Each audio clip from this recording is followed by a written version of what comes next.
Welcome to red TV. నేను మీ తేజ.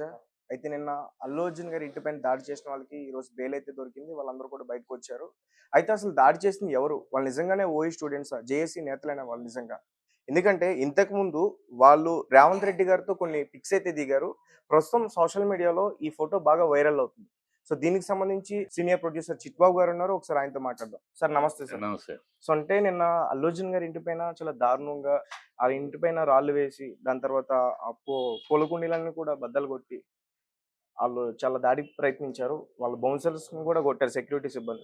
దాని తర్వాత అల్లు అర్జున్ గారు వాళ్ళ పిల్లలు తీసుకొని అక్కడి నుంచి వెళ్ళిపోయారు ఆ ఇంటి నుంచి. హ్మ్. అసలు ఇలాంటి సంఘటన ఎలా చూడాలి? ప్రస్తుతం ఎవరైతే ఉన్నారో వాళ్ళ పిక్స్ కూడా బయట అదే. వైరల్ అవుతున్నాయి. ప్రభుత్వం ఇంత దిగజారుతుందా? ఇంత దిగజారుడు ప్రభుత్వం ఉంటుందా? అసలు మన దేశంలో ఇలాంటి ఒక దిగజారుడు ప్రభుత్వం ఒకనాడు బీహార్‌ని గురించి వినేవాళ్ళం. బీహార్‌లో ఇలాంటి ముఖ్యమంత్రి రౌడీలని చేతిలో పుచ్చుకొని చేష్టలు చేసేవారు. రౌడీలని ఎంకరేజ్ చేసి దాడులు చేయించేవాడని వినేవాళ్ళం. ఇప్పుడు అలాంటి అట్మాస్ఫియర్ ఆ బీహార్ లాంటి కల్చర్ మన రాష్ట్రానికి తీసుకొస్తున్నారా రేవంత్ రెడ్డి గారు? నాకు అర్థం కావట్లేదు. అది దీంట్లోనే పచ్చి అబద్ధం ఆడుతున్నాడు ఆయన. అసెంబ్లీలోని పచ్చి అబద్ధం. ఏమాత్రం నిస్సిగ్గుగా అబద్ధం ఆడేశాడు. 10:45కే చనిపోయారు. ఏ పోలీస్ ఆఫీసర్ ఎళ్లి చెప్పాడు? హ్మ్. అయ్యేమి లేవు. ఇప్పుడు 4 తారీఖు నుంచి ఇప్పటిదాకా మీరు క్రానాలజీ తీసుకుంటే 4 తారీఖు జరిగింది. 5 తారీఖు పోలీస్ డిపార్ట్‌మెంట్ నుంచి ప్రెస్ మీట్ పెట్టారు. ఏం చెప్పారు? వాళ్ళు పర్మిషన్ అడగలేదు. పర్మిషన్‌లు మేము ఇవ్వలేదు. డబ్బులు కట్టలేదు వాళ్ళు. అది అని చెప్పారు కదా! మరి అంతే. ఆ తర్వాత ఇవాళ 18, 20 తారీఖు, 22 తారీఖు వచ్చేటప్పటికి కథ వేరే మారుతుందేంటి? మేము హ్మ్. చెప్పాము, వద్దనిచ్చాము. మేము హ్మ్. రావద్దని చెప్పాము. ఎవరికి చెప్పారు? రావద్దని ఫోను చేసి చెప్పారా అర్జున్‌కి? లేకపోతే లెటర్ ఏమన్నా ఇచ్చారా? ఆయన రైటింగ్ ఏమైనా ఇచ్చారా? హ్మ్. ఎవరికి చెప్పారు? ఊరినే చెప్పాము, చెప్పాము. ఎక్కడ ఆధారాలేయి? ఏమో ఇప్పుడు రిలీజ్ చేశారు ఒక పేపరు అది. ఇన్నాళ్ళేమైంది?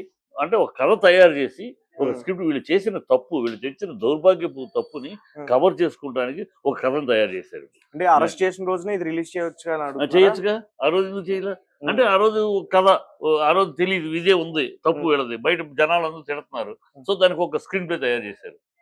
ఇలాగు అని ఒక పేపర్‌లో ఒకదాన్ని రెడీ చేసి పేపర్ చూపించి, ఇదిగో చూపించావు. సరే చూపించావు. ఇన్ రైటింగ్ ఇచ్చావా నువ్వు రావద్దని? హ్మ్. ఇవ్వలేదుగా. ఫోను చేసి ఇప్పుడు దేవరా ఫంక్షన్ జరుగుతా ఉంటే పోలీసులొచ్చారు. సార్ మాకు ఇంటెలిజెన్స్ రిపోర్టు మీరు ఎక్స్‌పెక్ట్ చేసిన 75,000 కాదు 2,00,000 పైగా ఉన్నారు జనాలంతా చుట్టుపక్కల.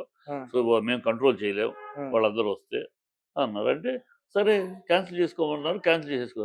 అలాగే అర్జున్ ఇలాగ ఇక్కడ ఉంది. మీరు రావద్దంటే రాడు. అంతే కదా! హ్మ్. మీరే వస్తే మీరే ఎస్కార్ట్ ఇచ్చి లోపలికి తీసుకెళ్లారు. హ్మ్. మీరు ఆయన కూడా పైకెళ్ళిపోయారు. మీరు ఆ రోజే అక్కడ గేట్ తెరవకుండా గేట్ దగ్గర ఎస్కార్ట్ ఇవ్వకుండా వద్దండి అర్జున్ గారు వెళ్ళిపోండి ఇక్కడంతా క్రౌడ్ మేము మెయింటైన్ చేయాలంటే వెళ్ళిపోతారు కదా! హ్మ్. మీరు గేట్ తెరిపించారు. గేట్ బాక్సర్లు తెరిపారు. వాళ్ళు బాగా ఎందుకు తెరిపారు? మీరు పోలీసులు ఏం చేశారు? అంటే బౌన్సర్స్ ఆపేస్తే ఆగిపోయే స్థాయిలో ఉన్నారా మీరు పోలీస్ ఆఫీసర్లు? హ్మ్. బౌన్సర్ సుపీరియరా? మీరు సుపీరియరా? ఒక ఇన్స్‌పెక్టర్ బౌన్సర్‌ని "ఏయ్! ఆగా" అంటే బౌన్సర్ ఆగుతాడు. హ్మ్. నిన్ను తోసేసి బౌన్సర్ వస్తాడా? ఏం మాట్లాడుతున్నారు? అంటే మీరు అంత వీకా మీ ఆఫీసర్స్? పోలీస్ ఆఫీసర్స్ అంత వీక్‌గా ఉన్నారా? బౌన్సర్స్ తోసేస్తే ఆగిపోతే బ అంత దరిద్రంగా ఉందా? ఏం మాట్లాడుతున్నారు? నమ్మటానికి కూడా నమ్మశక్యం కావాలి కదా! బౌన్సర్స్ తోసేసారట. పోలీస్ ఆఫీసరు ఎళ్ళలేకపోయాడు అర్జున్ దగ్గరికి. హ్మ్. ఏం మాటలియి? పోలీస్ ఆఫీసర్ బౌన్సర్ ఆపితే ఆగుతారా? తెలీదా చూడలేదా ప్రజలు?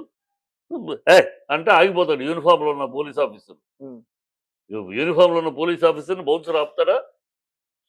అదు బొక్కలేస్తానంటే నువ్వు నోరు మూసుకో. బౌన్సర్ ఎంత బౌన్సర్ అయినా పర్సనల్. నువ్వు ఆ యూనిఫార్మ్‌లో ఉన్న ఈయనంటే బౌన్సర్ తోసేసారట. వెళ్ళనివ్వలేదట.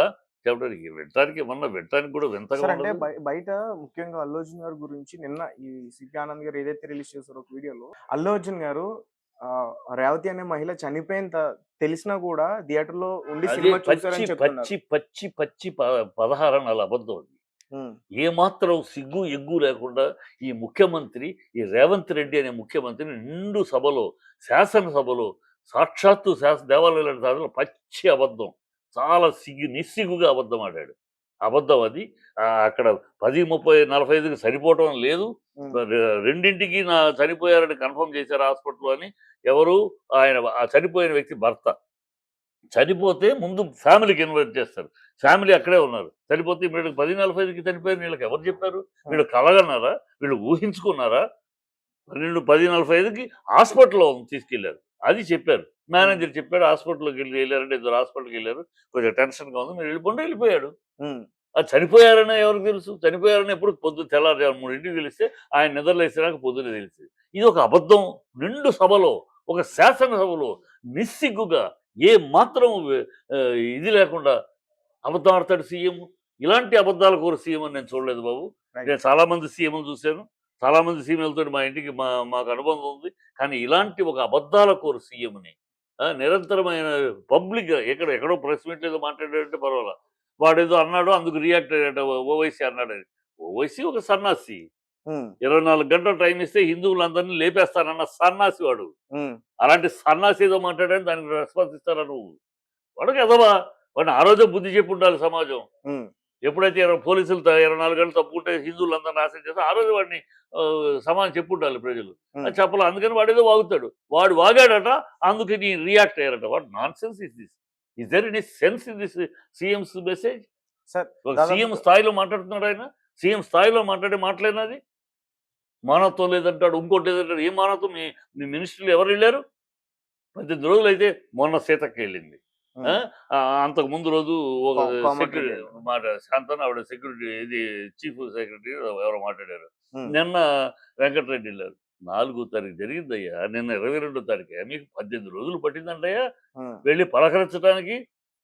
హాస్పిటల్ డబ్బుకు మేము ఖర్చు పెడతామని చెప్పారు. ప్రభుత్వానికి 18 రోజులు పట్టిందా? ఎందుకు పట్టింది 18 రోజులు? మీరు ఒక కథ తయారు చేసుకుంటానికి, ఒక స్క్రిప్ట్ తయారు చేసుకుంటానికి, ప్రభుత్వం చేసిన తప్పిదాన్ని కప్పిపుచ్చుకుంటానికి ఒక కథ తయారు చేసుకుని ఆ కథతోటి నేను వచ్చి బయటకు వచ్చి చెప్తారా? సరే రైట్. అయితే అసెంబ్లీ సెక్షన్స్ లో అంటే దాదాపు అసెంబ్లీలో ఒక గంట వరకు మాట్లాడడానికి 2 నుంచి 3 లక్షల వరకు కూడా ఖర్చు అవుతుందంటూ కూడా బయట ఒక వార్త బయటికి రావడం జరిగింది.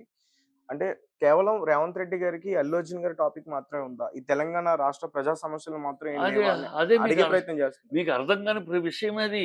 ఈ ప్రభుత్వం తన తప్పిదాన్ని కప్పిపుచ్చుకోవడానికి డైవర్షన్ పాలిటిక్స్ ఇది. ఉమ్, వాళ్ళని హైడ్రా పేదలు ఇల్లు కూల్చారు. ఇప్పుడు రంగనాథ్ చెప్తున్నాడు, ఇక మీద మేము పర్మిషన్ ఉన్న ఇళ్ళని కూర్చమని. మరి ఈ కూల్చిన ఇళ్ళకి ఎవరు? ఈ కూల్చిన ఇళ్ళకి ఎవరు కాంపన్సేషన్ ఇచ్చేది? అవి మాట్లాడట్లేదు. ఉమ్, ప్రజలు నిలదీస్తున్నారు. మాకు ఇల్లు కూల్చారు కదా, కూల్చమంటున్నారు. ఇప్పుడు మా కూల్చారు, మా దానికి ఏంటని అడుగుతున్నారు. ఉమ్, దానికి సమాధానం లేదు వీళ్ళ దగ్గర. రైతుని సంఖ్యలేసి తీసుకెళ్లారు కదా, దానికి ఏంటని అడుగుతున్నారు. సమాధానం లేదు వీళ్ళ దగ్గర. ఉమ్, మీరు ఇచ్చిన ప్రామిసులు ఏంటి? రుణమాఫీ అన్నారు ఎక్కడ? ఉద్యోగం లేకపోతే ఇస్తామన్నారు, మూడు పెన్షన్ ఎక్కడ? ఏయి మీకు అందట్లేదు. ప్రజలు నిలదీస్తున్నారు. ఆ నిలదీస్తున్న ప్రజలు చీ తూ ఫూ అంటున్నారు. ఉమ్, దాని నుంచి తప్పించుకోవడానికి, దాని గురించి ఎస్కేప్ అవడానికి డైవర్షన్ పాలిటిక్స్. ఉమ్, ఇప్పుడు చూడండి, ఈ ఈ ఈ ఇష్యూ అసెంబ్లీలో మాట్లాడి నిన్న ఇవాళ ఏగా ప్రజల కష్ట సుఖాల గురించి మాట్లాడుతున్నామా? ఏ ఛానల్ అయినా మాట్లాడుతుందో? ప్రజలు అయ్యే హైడ్రాలో కూల్చారు ఇల్లు, వాళ్ళ పని ఏంటి, వాళ్ళ ఈ స్థితి ఏంటి, ఆ రైతుకి సంఖ్యలు వేశారు, దాని సంగతి ఏంటి, ఎవరిని అడుగుతున్నారా? ఉమ్, అర్జును రేవంత్ రెడ్డి అసెంబ్లీలో మాట్లాడింది. అర్జును రేవంత్ రెడ్డి ఇదే కదా. వాళ్ళకి అదే కావాలి. వాళ్ళకి డైవర్షన్ వస్తే ప్రజలు వాళ్ళ దుష్ట పరిపాలనని, దుర్మార్గ పరిపాలనని, అవినీతి పరిపాలనని, అసహ్యమైన పరిపాలనని, అబద్ధాల పరిపాలనని ప్రజలు ప్రశ్నించకుండా వీటి మీద పడిపోతారు. ఇదే కావాలంటే అందుకే చేస్తున్నారు. రైట్. అయితే ఒక రాజకీయ నాయకురాలు కొండా సురేఖ గారు సమంత గారిని కొన్ని మాటలు అన్నారు. అప్పుడు అంటే ఆమె మీద సరైన యాక్షన్ తీసుకోలేదని కూడా చాలా మంది అవును. చెప్తున్నారు. వీళ్ళు మొదటి నుంచి చెప్తానే, సమంత గురించి మాట్లాడినప్పుడు సమంత ఆ రోజే ఖండించుంటే, ఒక్కళ్ళు ఖండించలా, ఒక్క మినిస్టర్ ఖండించలా, ఒక చీఫ్ మినిస్టర్ ఖండించలా, ఇంకా పైగా సమర్థించారు. ఉమ్, కనుక వాళ్ళకి పెట్టలేకపోతున్నారు. సమంతకి ఏమనలేదు కదా. సమంతాని గురించి అంత అసహ్యంగా మాట్లాడినా కూడా మన ప్రభుత్వం, మన చీఫ్ మినిస్టర్ మన ఏమనలేదు కదా. ఉమ్, సో ఇంకేమైనా చేయొచ్చు అని. ఇవాళ సినిమా వాళ్ళ మీద పడుతున్నాడు ఆయన. సినిమా వాళ్ళ మీద పడి డైవర్షన్ చేస్తున్నాడు పాలిటిక్స్ని. ఉమ్, ప్రజలు ప్రశ్నించాల్సిన విషయాలని, ప్రజలు ఆలోచించాల్సిన విషయాలని, ప్రజల యొక్క సమస్యల్ని, ప్రజాభిప్రాయాలకి విరుద్ధంగా వాళ్ళు ఎవరు ఏమీ అడగకుండా వాళ్ళు డైవర్షన్, టోటల్ డైవర్షన్. ఉమ్, ఇలాంటి ఇప్పుడు చూడండి, ఇది మొదలైన కాడ నుంచి వారం 10 రోజులుగా అసలు ప్రజల విషయం ఒక్కటి అడుగుతున్నారా? రుణమాఫీ 47,800 కోట్లు 600 కోట్లు అయితే 21,000 చేశారా? మిగతా ఎప్పుడు చేస్తారు? ఉమ్, ఆ రైతుల విషయం ఏంటి? ఎప్పుడు చేస్తారు? అడుగుతున్నారా ఎవరైనా? ఏ మీడియాని అడుగుతుందా? అది అడగకూడదని ఈ డైవర్షన్ పాలిటిక్స్. ఉమ్, మీరు 6 హామీలు అన్నారు, ఎక్కడ హామీలు ఏం నెరవేర్చలేదని అడుగుతున్నారా? అడగట్లేదు. అది అడగకూడదని ఈ డైవర్షన్. ఉమ్, ఈ ప్రభుత్వం యొక్క దుర్మార్గ దుర్నీతి ఏంటంటే, ప్రజల్ని అసలైన విషయాలు అడగకుండా డైవర్ట్ చేయడం కోసం జరుగుతుంది. ఇది ఒక దౌర్భాగ్య ప్రభుత్వం, ఇది ఒక దుర్మార్గమైన ప్రభుత్వం, ఇది ఒక అవినీతి ప్రభుత్వం, ఇది ఒక అబద్ధాల ఆరబోత ప్రభుత్వం, ఇది అసహ్యమైన, జుగుత్సాకరమైన, నీచ నికృష్ట భ్రష్ట ప్రభుత్వం, కుచింబర పరాయణత్వం ఈ ప్రభుత్వం. ఎంతసేపు అమ్మ అమ్మ ఇందిరమ్మ సోనియమ్మ ఇందిరమ్మ సోనియమ్మ జపం చేయటం, వాళ్ళ కాళ్ళ దగ్గర కూర్చొని వాళ్ళ తెలంగాణ ప్రజలు సిగ్గుపడుతున్నారు. సిగ్గుపడుతున్నారు తెలంగాణ పిల్లలు. అరే గతంలో తెలంగాణ ఎవరయ్యా కేసీఆర్. కేసీఆర్ అంటే మొత్తం దేశం చూసిందయ్యా. ఇవాళ ఎవరయ్యా తెలంగాణ మీ సీఎం అంటే రేవంత్ రెడ్డి. ఎవరు రేవంత్ రెడ్డి అంటే ఇదిగో సోనియా గాంధీ, రాహుల్ గాంధీ కాళ్ళ దగ్గర పడుంటారయ్యా ఒక నలుగురు. ఆ నలుగురిలో ఒకడు మా సీఎం అని చెప్పుకోవాలి. దౌర్భాగ్య స్థితికి వచ్చాం. తెలంగాణ పౌరుషాన్ని, తెలంగాణ ఆత్మగౌరవాన్ని, తెలంగాణ పోరాట పటిమని అన్నింటినీ గంగలో కలిపి బాంఛన్ కాల్ముక్తారని ఈ ఢిల్లీ దాసులుగా మిగిలారని బాబోతున్నారు ప్రజలు. సార్ నిజంగానే ఇప్పుడు అల్లు అర్జున్ గారి ఇంటి పైన ఎవరైతే దాడి చేస్తారో వాళ్ళు ఓయూ స్టూడెంట్స్ కానీ లేకపోతే జేఏసీ వాళ్ళు కానీ అయి ఉంటారని మీరు ఓయూ అనుకుంటున్నారా? స్టూడెంట్స్ అనుకుందాం సపోజ్. ఉమ్, ఆయన మనుషులు కాదు ఓయూ స్టూడెంట్స్. ఈ ఓయూ స్టూడెంట్స్ మన గురుకులాలు దీంట్లో మరి చనిపోయినప్పుడు 55 మంది విద్యార్థులు. 50 మంది విద్యార్థులు చనిపోయి ఏమైపోయారు ఈ ఓయూ వాళ్ళు? ఉమ్, ఏమైపోయారు? ఏమైపోయారు ఆ రోజు? ఇంతకన్నా కదా గురుకులాల్లో అంతమంది చనిపోయారే. ఉమ్, నోరెత్తలేదు. ఇదే సీఎం దాని గురించి అసెంబ్లీలో మాట్లాడలేదే.